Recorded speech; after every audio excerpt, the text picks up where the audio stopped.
Bueno, así que hoy, por perseverar en el ejercicio de no buscar excusas ni rasgarnos las vestiduras patrióticas por decir que en España, como en tantos otros países, hay racismo, lo hay y hay que combatirlo, bueno, pues hoy viajamos 2 siglos y medio atrás para contar un episodio, por si había dudas, que no deja lugar a ninguna.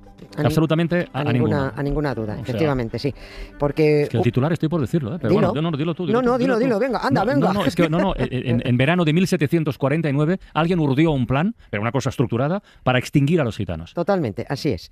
Efectivamente, fue hace 2 siglos y pico y existió ese plan, un plan para extinguir a los gitanos, para acabar con toda la etnia y que no quedara ni un gitano O sea, en este no país. solo expulsarlos ni nada, sino eliminarlos. Eliminarlos, Sí. extinguirlos, exterminarlos. Este plan, este hecho histórico que se puso en marcha una noche de julio de 1749, está muy documentado. Hay datos por todas partes de él. Está tan documentado como poco difundido, porque es un asunto muy feo y habla muy mal de sus altas instituciones, la monárquica, por ejemplo, la eclesiástica, por supuesto, las políticas y sobre todo habla muy mal de los españoles. Pero bueno, detallitos al margen, hablemos de lo que somos. Y propongo hacerlo en 2 días. Hoy, para hacer una aproximación y dar un contexto histórico que ayude a entender de dónde venimos y que nos ayude a entender lo que está pasando en la actualidad. Vale. Y mañana, para contar exactamente cómo fue ese plan para extinguir a los gitanos. Y digo lo de que ayude a entender, nada más, solo que ayude a entender, porque somos lo que somos y no hay arreglo. Llámame pesimista. Somos un país que ponemos un lazo rosa a una gran caca para autocomplacernos, para que somos solidarios, somos tal, somos cual, somos un gran país, una leche. Yo creo que como todos los países ocultamos hechos y maquillamos personajes que nos han convertido en una sociedad mediocre, intolerante e insolidaria. Pero creyéndonos que somos todo lo contrario, ¿no? Que somos geniales. Yo creo que si sabemos de dónde venimos, entenderemos mejor dónde estamos. No pasa nada. Pero la verdad, solo eso, sin aspirar a que nada cambie. Bueno, entonces, a ver, ¿por dónde empezamos esta historia de nuestro pasado más racista, que lo tenemos, como otros países? Sí, como todo el mundo. Para dar contexto a nuestro presente. A ver, venga. Creo que debemos conocer primero al personaje que propuso esta extinción y en la época que lo propuso. Se llamaba Zenón de Somodevilla. Era riojano, era marqués, era un señor que se estudia un ratito en el bachillerato para ensalzar su gran logro, que fue construir una gran armada para plantar cara a los choris, que eran unos choris, los británicos, que solo estaban detrás de nosotros para quitarnos las colonias americanas, ¿no? Bueno, pues para eso construyó una gran armada. La idea fue buenísima. Otra cosa es cómo la llevó a cabo. Ese será el principio de nuestra historia. A este señor marqués le ven la cara todos los días los señores senadores, porque el retrato del marqués de la Ensenada, el que fue ministro de Guerra, de Hacienda, de Indias y de Marina sin tener ni repajolera idea de ninguna de las 4 carteras, lo fue con el Borbón Fernando VI. El retrato del marqués de la Ensenada está colgado en el Palacio del Senado y le ven el careto pues todos los senadores, pero supongo que apenas uno de cada 40 o 50 senadores sabrán quién es el marqués de la Ensenada. Oye, Nieves, pero es que esto lo has comentado alguna otra vez. El marqués de la Ensenada es uno de los 8 personajes que está en el monumento a los riojanos ilustres. Pero a pesar de eso, en su tierra es un gran desconocido todavía. Totalmente. O sea, es tan desconocido que 2 pueblos de La Rioja se pelean por ser su lugar de nacimiento, sin saber que es el tipo que intentó llevar a cabo uno de los planes más racistas de la historia de este país. Claro, como la ignorancia es la madre del atrevimiento, hay 2 pueblos queriendo presumir de tener entre sus vecinos ilustres a un racista exterminador. Está claro que no sabe lo que pretendió este tipo. En ese monumento de los riojanos ilustres, la estatua del marqués de la Ensenada aparece representada con un barco en la mano, precisamente para destacar la creación de la Gran Armada Española. También lo podían haber puesto pisando el cuello a un gitano y entonces se habrían destacado sus 2 grandes logros, ¿no? Porque además los dos estaban, esas dos cosas destacables estaban relacionadas. El marqués de la Ensenada, para construir su gran flota de barcos con la que plantar cara a los ingleses, tuvo que ampliar los astilleros y reclutar mucha mano de obra como fuera y a costa de lo que fuera. Así que agarró a presos y a los que se llamaba entonces vagos y maleantes, bueno, se llamaba entonces y se llamó hasta el franquismo lo de vagos y maleantes, ¿no? Para emplearlos como trabajadores esclavos en la construcción de barcos, mucha mano de obra. Pero en esos vagos y maleantes incluyó a los hombres gitanos. No estamos hablando que hubieran hecho nada, simplemente eran gitanos y los incluyó ahí. Yo no sé si los vagos y los maleantes payos se resignaron y curraron mucho y bien en los astilleros, pero los gitanos, claro, se negaban a trabajar y constantemente intentaban huir de su presidio.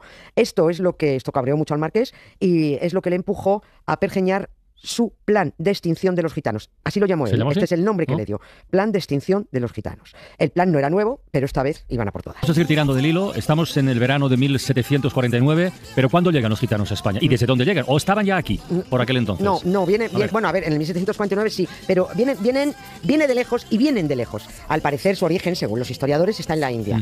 Es un pueblo nómada y precisamente por eso, como su propio nombre indica, se mueven mucho. Se extendieron por el norte de Egipto, por la zona de la Europa Oriental, por Turquía, para entendernos, por la zona del Imperio Otomano. Pero cuando se sintieron perseguidos por el Islam, empezaron a moverse hacia acá, hacia la Europa occidental. Y a principios del siglo XV, 1400 y poco, es cuando empieza a haber referencias por escrito de que hay tantas familias gitanas que llegan a Alemania, hay tantas familias que llegan a París, tantas a Flandes, y en la península ibérica entra una primera inmigración por los Pirineos hacia 1420. O sea, 3 siglos antes. Exactamente.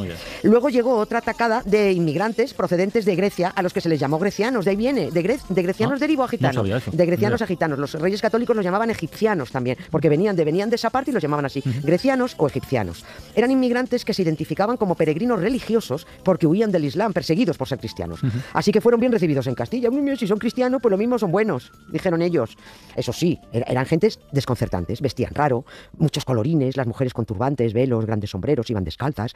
Hay una referencia de los primeros gitanos que llegan a Jaén en 1462, que fueron muy bien recibidos, muy bien acogidos, fueron alimentados, maravilloso todo. Pero en un par de décadas empezó el mal rollo porque esos inmigrantes no se dejaban asimilar. Se intentaba que se asentaran en determinado sitio y ellos decían que no, que ellos iban a su bola. Se intentaba que adoptaran un oficio y decían que tampoco, que ellos trabajaban en lo que les salía del bolo. Oye, ¿y entonces cuándo empieza a liarse todo? ¿En qué momento? Quiero decir, si es que hay un momento concreto, que esto igual es complicado de fijar, pero bueno. Puede ser complicado, pero sí, los historiadores lo tienen fijado. Esto empieza con los reyes católicos, que amaban mucho al prójimo. Ya habían completado la conquista de la península, habían expulsado a los musulmanes, habían expulsado a los judíos, y como cogieron carrerilla, pues luego ya también se fueron por los moriscos y ya se fueron a por los gitanos. Sacaron una norma en 1499 que decía que o se instalaban en domicilio fijo y se dedicaban a un oficio reconocido y reconocible, o todo gitano sería expulsado o convertido en esclavo. A partir de ahí, y que ya con los siguientes monarcas, porque esto es solo una pincelada, se conocen hasta 250 disposiciones contra los gitanos, de muchos reyes. Creo que ya no hubo un solo rey desde entonces que no promulgara alguna ley contra ellos. Pero el que dijo, dejadme solo, que esto lo arreglo yo, aquí de un golpe, fue el ministro de Fernando VI, el marqués de la Ensenada, que dijo a los gitanos, a estos hay que extinguirlos ya. Todo lo que conozco de esta historia es por los escritos del historiador José Luis Gómez Urdáñez, tengo que decirlo, que ha estudiado mucho a este personaje del marqués y también ha trabajado mucho el asunto gitano en aquella época. Y es el marqués de la Ensenada el que diseña lo que él llamó plan de extinción de los gitanos. Se trataba de extinguirlos, no de matarlos, pero también mató a muchísimos, ¿eh? Se trataba de encerrarlos, separarlos por sexos, mantenerlos siempre separados para evitar que procrearan. Y así, tú fíjate, así hasta que muriera el último gitano y la última gitana y la etnia se extinguiera en España. O sea, este tío un genio, un genio. Una lumbrera que tuvo que convencer al rey, ojo, de que la medida era cristiana y que a Dios le iba a gustar. El rey Fernando VI fue el que tenía dudas de que a Dios, porque este estaba un poquito para allá, pero era muy católico, ¿no? Y tenía dudas de que a Dios le pareciera bien encerrar a 12.000 gitanos, separando hombres y mujeres para que no procrearan y extinguir la etnia. Recuerda eso, de que creced y multiplicaos. Pero el marqués de la Ensenada contó con 3 aliados para convencerlo, 3 aliados fundamentales. Uno, el confesor del rey, un jesuita que le dijo a Fernando VI que Dios se alegraría, y abro comillas, si el rey lograse extinguir a esta gente. Otro aliado fue el obispo de Oviedo, que además era gobernador del Consejo de Castilla, como si fuera el presidente del gobierno, y dijo que no había inconveniente legal en separar a esposas gitanas de sus maridos gitanos. Y el tercer aliado del marqués para su plan de extinción fue un cardenal que convenció al Papa para que retirara a los gitanos el derecho de asilo en sagrado. Es decir, que los gitanos no pudieran refugiarse en una iglesia si se sentían perseguidos. O sea, por tierra, mar y aire. Exactamente. Sí. Y así fue como el ilustre riojano marqués de la Ensenada, con el permiso del rey, del Papa, del Consejo de Castilla y sobre todo de Dios, puso en marcha su plan para extinguir a los gitanos. Detuvieron a 9.000 en una sola noche y las noches siguientes. Y la que se lió, esa ya la contamos mañana.